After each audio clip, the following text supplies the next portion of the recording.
from Leva. I'm so excited that you tuned in today to learn all about the 4-quadrant work method, also known as the Eisenhower matrix.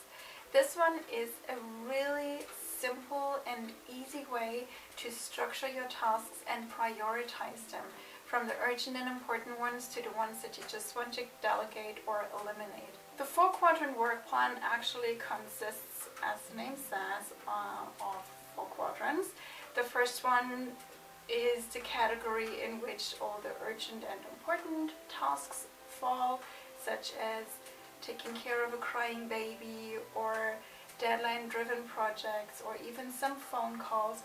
Most phone calls you do not want to take because they just interrupt your workflow and you just ignore them and call them back later. But some phone calls are urgent and important, so those are the ones that fall into that category. Into the second category fall all the tasks that are not urgent but important, such as exercising and preventive activities, relationships that you want to maintain, or even planning. The third category covers all the things that are urgent but not important, and you want to delegate those as much as possible. Into that category fall, for example, interruptions such as mails or phone calls, or children that are playing around during the lockdown while you're trying to work in your office, but also easy to do tasks. I know it is really hard for a lot of us to delegate, but it is important to learn that, because that gives you so much more time that you can use more efficiently for your actual work, or for what it is that has a higher priority than the task that you're actually delegating. I know that in the beginning you're just like, I just do it myself because then I know it's done and I know it's done properly and I know how to do it best. But you need to understand that this just takes time and energy away from you that you can use much more efficiently in different areas of your life and of your work. And you have to have patience with the people that you delegate these tasks to, because they have to figure out how to best work it, and you know, it's just a learning progress for them too. So if you're patient in the beginning and allow them to take over those tasks that you're delegating to them, then you will win so much more in the end, because you just say, oh, could you do this and that, and you know that they have learned how to do it properly, and you know that it is done eventually. And some things are not that important, so it doesn't really matter how you load the dishwasher. Your spouse can do it just as fine. He can find out a system for himself that might look different from your system, but it might work just as good. So if one plate doesn't fit in there anymore, but it would with your system, that is not important. That is totally fine. It gives you 10 more minutes to sit either with your children and have quality time with them, or it gives you 10 more minutes to sit at your work and finish that important email or whatever else it is. If for some reason you cannot delegate the tasks that are in the 3rd quadrant because you work from home and are all by yourself most of the day, then try and put these tasks or squeeze these tasks into more like unproductive phases of your workday. So you might want to schedule them in right before lunch, or you actually do that after lunch. That is when you're kind of tired and maybe close to a food coma anyways, or during your afternoon low. Let's now come to the 4th quadrant. It includes time wasters, such as watching TV or surfing the internet, or again some calls or mails. The time wasters, of course, you want to eliminate, because as the name already says, they only waste your time. Most of the time there is not much on TV anyways that will help you and give you a lot of quality, unless you and your spouse or you and your family or friends decide to sit down for a beautiful movie night and socialize while you watch a movie. That is something that actually can help you to boost your energy.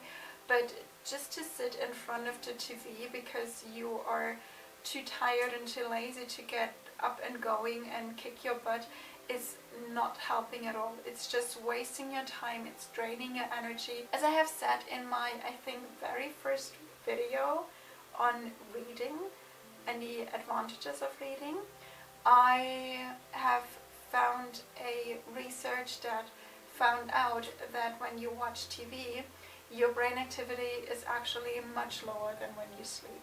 So your brain is really just doing nothing, like literally nothing, and that is just not giving you anything, and it's also not very energizing either. Really think hard about where to put each task. For example, are you determined to lose that weight as it gets health threatening? Or is sports so important to you that you do not feel good and kind of antsy all day long until you go out running? Then make that one of the higher priority activities of your day. Try and make room for those priorities that are very important to you and to your life and to your work. Your health is really important. It should be a #1 priority. Unless you have children, of course, then their health is #1 priority and yours not so much anymore. That show that you have been watching though, and you're desperate to know who will kiss whom and who will take home whom or what drama will happen next, those are actually time wasters and do not add any value to your life. Seriously, fictional people that constantly plunge into drama, they don't really give you anything. They just take your focus away from your life and what is important in your life. So if you have a hard time switching off the TV and getting work done, then I would highly recommend you stop watching series. Seriously, like quit series. They always have these cliffhangers, and those cliffhangers make you watch the next episode and the next episode and the next one, and all of a sudden it's like you're binge watching all day long and didn't get any work done or much work done, and in the end you will not feel very productive. You also will not feel very energized because you have been sitting on the couch all day long and did not get any fresh air and no body movement, so you're just kind of sluggish in that way. And seriously, it has helped me a lot because I loved to watch series too, and there was a time when I had a hard time getting up and doing work for my studying, just sitting down to study, that I would actually just sit and watch series instead. And that didn't really help. I didn't feel good in the end. I actually felt a lot of guilt in the end, and I decided to just quit it. All in all, the 4-quadrant work plan, or the Eisenhower matrix, allows you to make better decisions and to create clear boundaries in your life, to eventually help you to say no to some things, to delegate other things, and to reduce your stress level tremendously. Ticking off 10 tasks off your to-do list does not mean that you have been more productive than ticking only 3 tasks off, if those 3 tasks are the really urgent and important ones and big ones that are hard to do and that will actually bring you closer to your goal, to your actual purpose in life, and help you materialize whatever it is that you want to achieve. And that's why I am not a huge fan, or not a fan at all, of to-do lists, because as I said, they're scattered and unprioritized, and they just build up things that you need to do. The to-do list, they're missing this huge important component of time, when to make time and space for this task. They just tell you this is to do and that is to do and that has to be done as well, and you just try and tick it off as much as you can, but in the end it's not very efficient, it's not very economical, it's not very productive. I can actually talk from experience with the to-do lists, because I used to write to-do lists every single day, and there was more and more stuff adding up on the to-do list, and it would just grow throughout the day and throughout the week.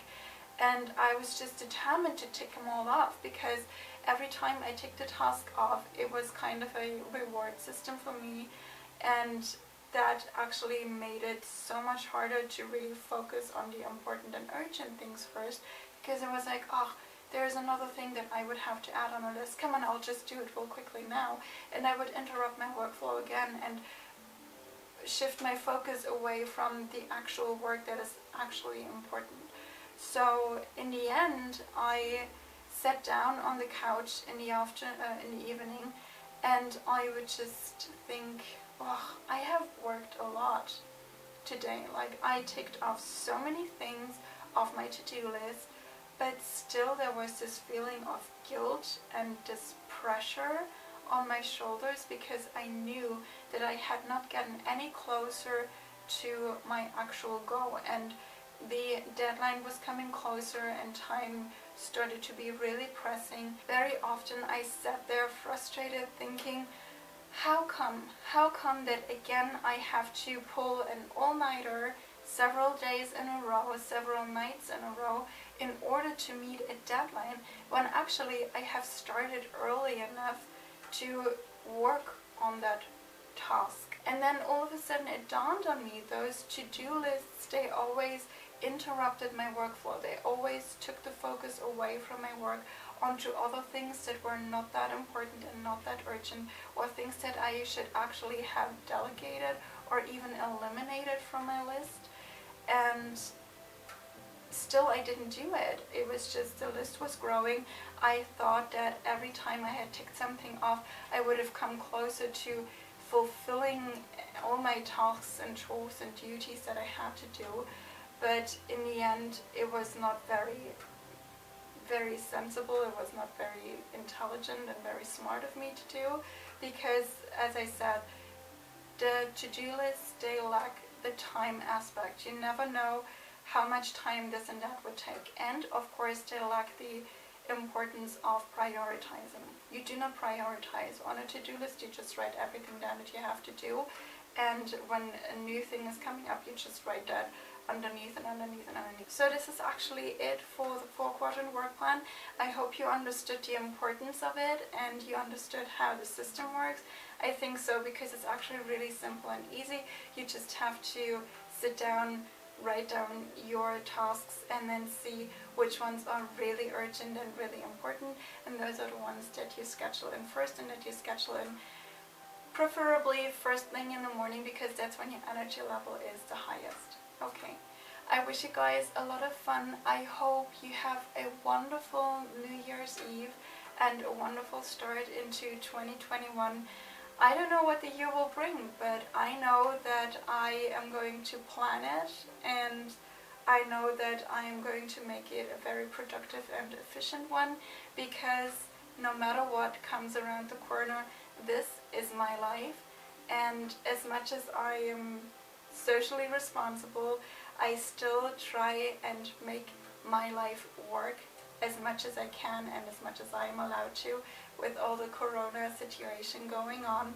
So I hope you guys find the time and the energy and the motivation to do the same, and I send lots of love your way. See you in the new year. Bye bye.